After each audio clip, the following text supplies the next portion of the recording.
Hello, everybody. Welcome to Maximum Energy again. And I'm so glad I can be with you. I'm trying to continue with this playlist on core activation and core training. And while this channel may seem to be all over the place, in actuality, I'm building up each playlist one element at a time, one episode at a time that builds on the elements that contribute to maximum energy and high performance in our life, in sports performance, and everyday requirements of work and whatever we might be engaging in, so that we can be full of energy and happy at what we do and effective. So, in core training, we discussed whether we should have top-down or bottom-up activation. And we said that most gym goers tend to do top-down training. In other words, when they perform the exercises in the gym, they tend to do top-down. But in actuality, they're doing mainly only the top part of the abdominal core region. They normally do crunches, for example. Then they might do sit-ups, they might do hanging leg raises. They all involve the rectus abdominis and external and internal obliques. So they're not actually training the core in entirety. And then we mentioned that for sports performance, while the activation sequence, whether top-down or bottom-up, may not actually matter, from personal experience, the way we transfer force from the legs upwards seems to benefit more from a bottom-up sequence of core activation. But we haven't really mentioned what exactly the muscle groups we are to train in that sequence. So today we're going to talk about that. And when we say bottom-up, what actually are the lower abdominals in the core? They are not trained specifically by hanging leg raises or hanging knee raises, even if you do them with a twist, because if you're just doing hanging leg raises, you're using mainly the hip flexors, the rectus femoris, and the iliopsoas muscles. And if you're doing them with a twist, you are involving the obliques, the oblique muscles, which we mentioned, the external and internal obliques. So what actually are the lower abdominals? Now, most of you know this or have trained the lower abdominals one way or other, but may not have made it into a habit because you may not realize they are actually the all-important lower abdominals. When I say all-important, of course, I'm exaggerating. You need to do bottom-up, which means you also need to activate the middle abdominals. And what are they? We'll talk about them in a while. And then the upper abdominals, we have termed the rectus abdominis. So let's start with lower abdominal wall. What actually is the lower abdominal wall? So the lower abdominal wall is basically the pelvic floor muscles that hold up the organs, such as the intestines, the mesentery, without which the intestines can actually bulge out towards the bottom. And also the lower abdominal wall holds up the testicles in men. So basically all the organs, well, in women, the reproductive organs as well. So the lower abdominal wall is extremely important, because if you have a herniated lower abdominal wall, the testicles will drop. In the case of women, the intestines can actually come out through the vagina. So this is not what we want. And it's not just for functional movement. That's stage one. If you're talking about sports, the transfer of force from the legs up to the spine and to the shoulder girdle involves the lower abdominals, which is why I have contended that we need a bottom-up sequence of core activation, core triggering. If we do top down, you're essentially pushing the force from the top down towards the bottom, instead of bringing up the force from the bottom, from the floor, under your feet, to your legs to your hips, right? And through your lower abdominal wall, to the middle abdominals, and then to the rectus abdominis. So, and then to the shoulder girdle, to the arms, where you're going to transfer the force either into a racket, in the case of martial arts and fighting systems, to your opponent. So, or into the weapon that you're using for self-protection. So, lower abdominals are basically the lower abdominal wall, which is represented by the PC muscle, pubo-coccygeal muscle. So many of you know that Kegel exercises train up the lower abdominal wall, but you've heard it. Maybe you've heard it from your doctor, your physio, whomever, but have you actually done it on a consistent basis, and not just to prevent herniation of the lower abdominal wall, but to actually use it as a sports tool, as a tool in sports for you to transfer force from the ground up? So I'm going to contend that the lower abdominal wall, namely the PC muscle, does that. Okay, now I'm going to talk about what's the middle abdominal wall, because the middle abdominals. Otherwise, we could go away just learning one thing at a time and then miss the link and the connection, the whole kinetic chain. So the mid-abdominal wall is the transverse abdominis, which we have talked about in the intro to the playlist on core activation.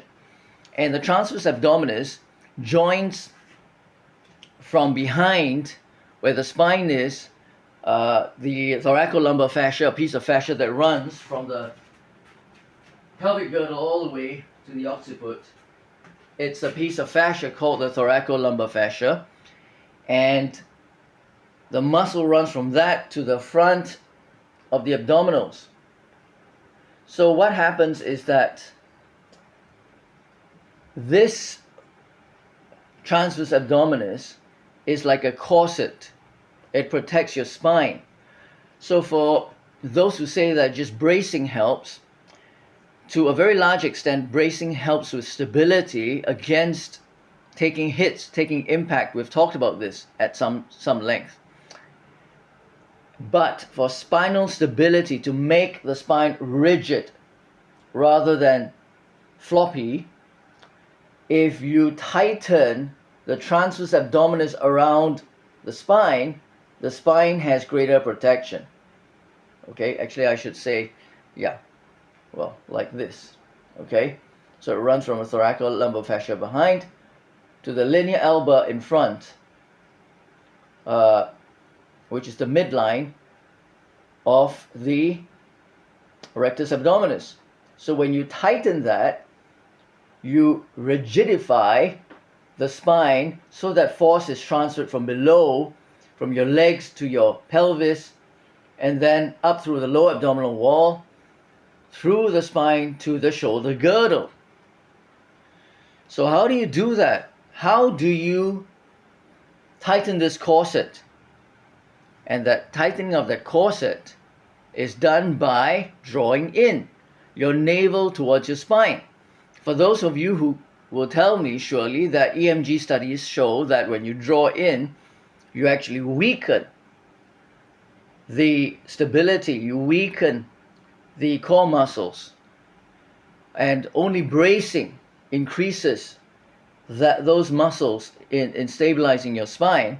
We've gone at great length in this, so please watch the other videos on this, on core activation. That particular video actually on bracing versus draw in. So it's not a which is correct approach. There is a place and time for either. If you're taking hits, then bracing is better, because bracing protects you from those hits, from damaging your spine. and from moving you unnecessarily if you don't want to be moved. Sometimes you do want to be moved. And from damaging your internal organs. So bracing in terms of taking hits is the correct choice. But we talked about dynamic movement, about lunging, about running in a sprint, about transferring energy, and in so doing, stabilizing your spine so that that force is transferred, your mass is transferred into your attacker or your opponent. And the way to do that is to draw in momentarily. So there is a place for bracing and there is a place for draw in. If you want to have the mindset that bracing is the only correct way, then I'm not going to argue with you on this, because I have presented my case in detail in that video, bracing versus draw-in. So please watch that. But if you are so offended that someone would even suggest drawing in, and you think this someone lacks the knowledge on co-activation, then it's up to you whether you want to continue watching or not.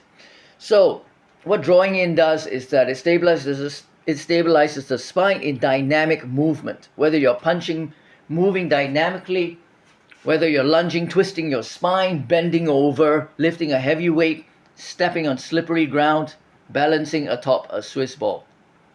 Say you're kneeling on a Swiss ball or standing on a Swiss ball, as I used to do, right? When I had a space, a much larger space, I could practice falling off the Swiss ball on. Of course, it has to be fully padded. You've got to have judo mats, and I had 2 layers of them. I still have 2 layers of judo mats here, but I don't have enough space off the wall.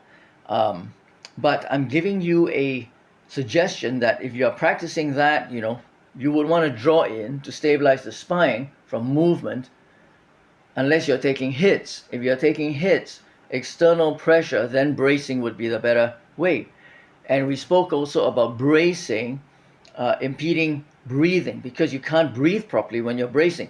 Okay, I don't want to be too repetitive on this, because the reason I'm repeating is that I know there are many viewers who would watch one video and then just switch off and tune off and say, this channel is not for me because this guy knows nuts about core activation. I'm going to go to another channel that talks about bracing. So watch that channel and you will understand why I am for both bracing as well as draw in different circumstances, in different situations, and when trying to meet different requirements. So, all right, so, and then the last bit is the strength of the rectus abdominis. And the rectus abdominis mainly does what? What we just talked about, bracing. So how do we transfer the energy up? We're going to activate the pelvic floor, and then in this sequence, draw in the transverse abdominis, and then when necessary, tense the rectus abdominis last. Okay? And this is the sequence we're going to approach. So bottom up again. Number 1, activate the lower abdominal wall. Number 2, draw in the navel to the spine by activating the transverse abdominis. And then lastly, activate the rectus abdominis by performing a posterior pelvic tilt. Okay, posterior pelvic tilt. What martial artists tend to use confusing terminology to describe, such as tucking the tail under. So I remember I started learning martial arts when I was 10, and there was always this term, tuck your tail under, tuck your tail under, and I never understood it until decades later. Because what does tucking the tail under even mean? But it's posterior pelvic tilt, and we're going to discuss that in great detail in that episode on posterior pelvic tilting, and how to actually train for it by tensing your rectus abdominis muscle, contracting it, not tensing, but contracting it. So tensing it would be a form of bracing, but you want to actually contract it to create posterior pelvic tilt to transfer the force up to the shoulder girdle, to add stability. So number one is, again, one is activate the lower abdominal wall. Two, bring in the navel towards the spine. And number three, create posterior pelvic tilt. Each of these is not just something we think about. Remember, our chief objective is to reach a point where we can do all these unconsciously. So if you have to think about it, you're not at that stage yet. And it may take you anywhere from 6 months to 2.5 years to master this. But once you do, you will find that the transfer of your force as you're moving is going to be that much greater when you actually hit someone, okay? Or throwing a basketball or kicking a football. We're going to do episodes on each in this playlist in that order. First lower abdominal training, and then mid transverse abdominis training, and then rectus abdominis training, in that specific order. We are not going to do exercises such as crunches because they do not serve the purpose of specific activation of the rectus abdominis. You see, you can activate the rectus abdominis through a forward crunch or through a posterior pelvic tilt, right? Or a reverse crunch. Which one do you think is the most functional in terms of sports and martial arts? So we're talking about bottom-up sequencing, so you should do a posterior pelvic tilt and not a forward crunch, which serves no purpose in the sports or in the martial arts or fighting systems world. Next episode, we will talk about the activation of the lower abdominal wall. Now, once again, it's not just about thinking. It's not even about saying, okay, as long as it becomes a habit, I can do it unconsciously. But how strong can you do each? So number one, our chief objective is to do them unconsciously, but also to improve on the contraction of those muscles, on the force we can generate.